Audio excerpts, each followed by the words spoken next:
non, ça marche pas comme ça, les religions. Non, non. Bah, pourquoi pas? On fait croire que quelqu'un est ceci ou cela. C'est une supercherie, c'est un imposteur. Comment on peut faire croire que quelqu'un était annoncé alors qu'en réalité on a fabriqué un peu son histoire, etc. Oui, mais ça, il faut aller voir avec les gnostiques, je veux dire. Donc, C'est un sujet que tout le monde peut traiter. il y a le courant gnostique, je veux dire, bon, mais ça, dès l'origine du christianisme, je veux dire, il y a les gnostiques qui ont été probablement antérieurs au christianisme, issus de la pensée grecque, et puis ensuite... Alors eux-mêmes, ils étaient antichrétiens, c'est ça? Mais non, puisque le christianisme est venu après. Oui, mais enfin, ils se sont manifestés par rapport à ça aussi. Et les gnostiques se sont manifestés un siècle avant les chrétiens. Alors, est-ce que Jésus a été marqué par le gnosticisme? Évidemment. Oui, et quelque part, les gnostiques attendaient eux-mêmes, je crois qu'ils attendaient une sorte de sauveur aussi, quelque part. Donc, les gnostiques ont voulu convertir les juifs au gnosticisme, Oui. d'où Jésus. Donc Jésus, Voilà. c'est une construction basée sur... Est-ce que c'est basé sur des faits réels, sur une personne réelle, j'en sais rien. C'est toute une construction pour convertir les juifs au gnosticisme. Très bien. C'est très intéressant. Alors, malheureusement, pour ce qui est des manuscrits gnostiques, on en a retrouvé beaucoup à Nagamadi, en Égypte, là où il y avait comment dire, les moines. Mais le problème, c'est les manuscrits qu'on a retrouvés sont postérieurs au christianisme, Oui. Mais quand on les interprète, on voit qu'à l'origine, ils étaient antérieurs. Voilà, c'est ça. C'est là où on a trouvé les prêtres du désert, je veux dire. Bon, c'est ça. Mais par exemple, prenons le cas de... Vous savez que vous connaissez le psaume 22. Comment? Le psaume 22. Non. Le psaume 22, qui fait partie de l'Ancien Testament, si vous voulez, il dit qu'on annonce quelqu'un qui va être crucifié. Enfin, on en parle beaucoup, ça. Et donc, effectivement, les gens disent, puisque Jésus a été crucifié, c'est qu'il correspond à celui qui a été annoncé. Pourquoi pas, mais enfin ça... Non, mais alors justement, ce qui m'intéresse, qu'est-ce que vous réagissez par rapport à ça?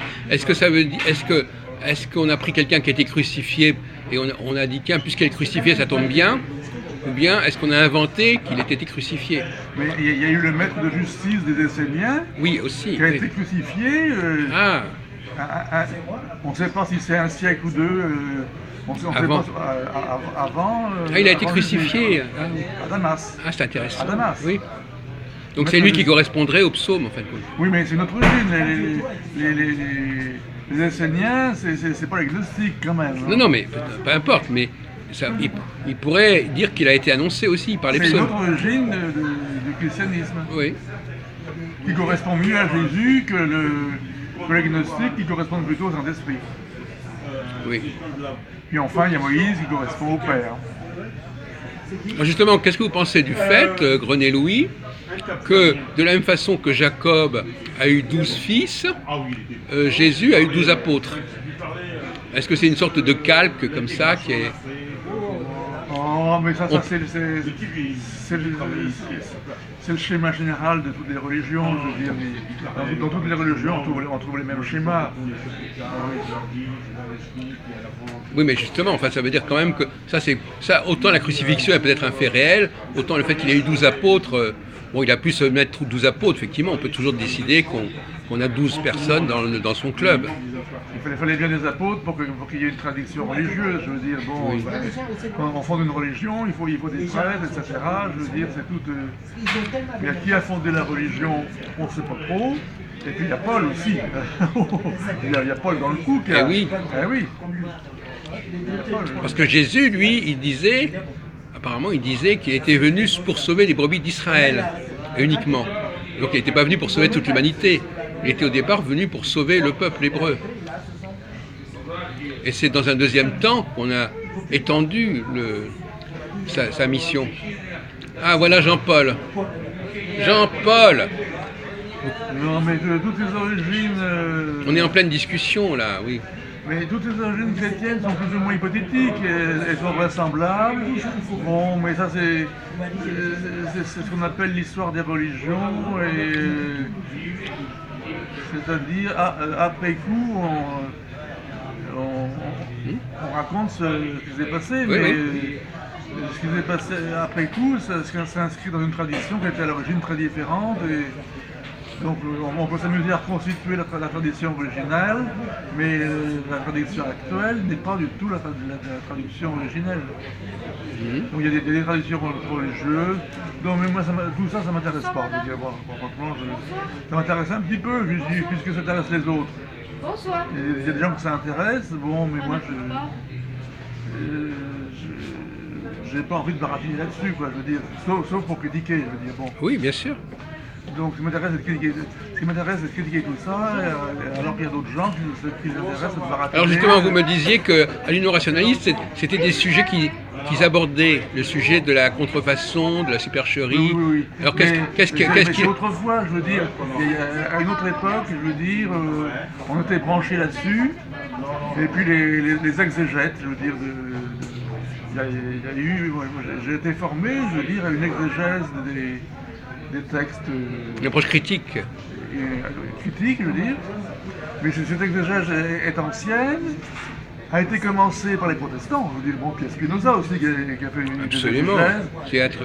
Un traité théologique. Spinoza dans son traité de théologie politique, puis les protestants aussi ont fait ça. Bon, et Richard Simon. Bon, donc c'est des protestants qui faisaient ce travail. Et les après les protestants, il y a aussi des non-croyants qui s'y sont mis. Bon, et puis... mais tous ces gens-là, ben, ils finissent par mourir, et puis...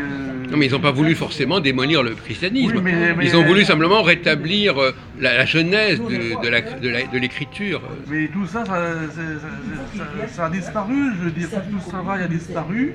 Disparu? Sauf qu'il y a des textes, je veux dire, si on cherche... En bibliothèque, on peut trouver leurs écrits. Bon. Spinoza, ça n'a pas disparu. En fait. Comment? Vous parlez de qu'est-ce qui aurait disparu? Les chercheurs qui sont morts. Ah bon, il n'y a pas de relève? Il n'y a pas de relève. Ah bon? Il n'y a pas de relève. Ah d'accord, c'est ça que vous voulez dire. Il n'y a pas de relève à l'Union rationaliste. Il y a une relève chez l'agnostique, mais c'est un mouvement religieux. Alors l'Union rationaliste, qu'est-ce qu'elle devient, l'Union rationaliste alors? Eh ben, elle décline. Donc elle décline parce qu'il n'y a pas de relève et on est de moins en moins nombreux, et puis voilà, donc il y a un déclin, il y a une relève, mais la relève est moins nombreuse que les prédécesseurs. Et qu'est-ce que il y a une relève à l'Union rationaliste, mais la relève ne s'intéresse pas aux origines chrétiennes. Voilà.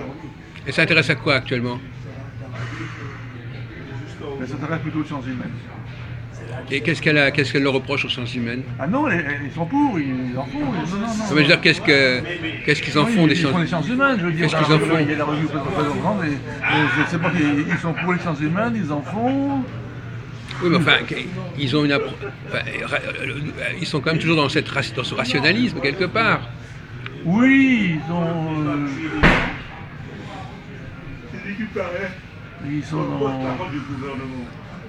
Il y a quand même des choses dans les sciences humaines qui les chiffonnent. Ils ne vont pas accepter tous. Les sciences humaines, c'est comme fragile quelque part, c'est des sciences molles. Ils sont en contraction, ils ne sont pas en déclin. Je veux dire, bon, c'est pas un déclin, c'est une réduction d'activité. Je veux dire, bon, c'est une contraction. Non, mais ils ne vont pas accepter. Alors, ils laissent de côté les sciences dures. Quoi? Ils laissent de côté les sciences dures. Oh non, alors là, il n'y a pas de côté, ils sont toujours dans les sciences dures. Oui, d'accord. Mais ils s'ouvrent aux sciences humaines. Mais qu'est-ce qu'ils en font?